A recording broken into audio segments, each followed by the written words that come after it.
The first rule of success is to have a vision. You see, if you don't have a vision of where you go, and if you don't have a goal where you go, you drift around and you never end up anywhere. It's like you can have the best ship in the world, you can have the best airplane in the world. If the pilot or the captain doesn't know where to go, it would just drift around. It would not end up anywhere, or most likely in the wrong place. So I was very fortunate that I stumbled onto my vision. I mean, as you know, I was born in 1947 in Austria after the Second World War. And I didn't really like Austria when I grew up. I couldn't wait to get out of there.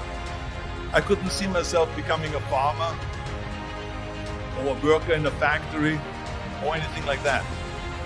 Even though my parents wanted me to stay there and have a normal life.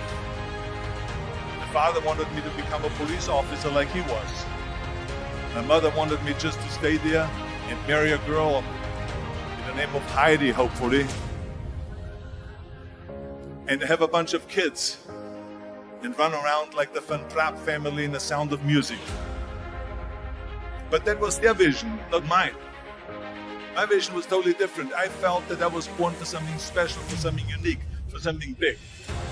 You know how great it felt that I knew where I was going? Imagine the majority of people don't know where they're going. It's when you have a goal, when you have a vision, everything becomes easy.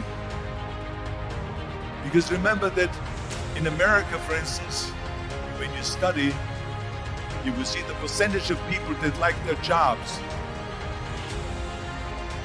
74% hate their job in America. But it is not much different when you come to Europe.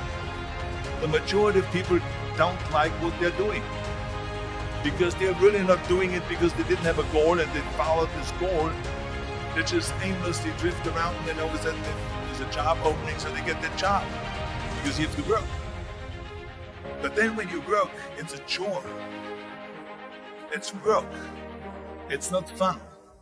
So if you think about, only a quarter of the people really enjoy what they're doing in life. That is unbelievable if you think about it. So I felt so blessed that I knew what I was doing. It's like a medical student that studies and knows he wants to become a doctor. You know where to go. So I knew where to go. So people always ask me, when they saw me in the gym in the pumping iron days, they said, why is it that you're working out so hard? 5 hours a day, 6 hours a day, and you have always a smile on your face. The others are working out just as hard as you do, and they look sour in the face. Why is that?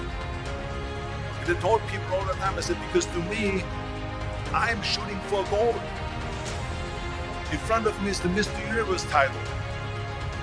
So every rep that I do gets me closer to accomplishing that goal, to make this goal, this vision turn into reality. Every single set that I do, every repetition, every weight that I lift will get me a step closer to turn this goal into reality. So I couldn't wait to do another 500-pound squat.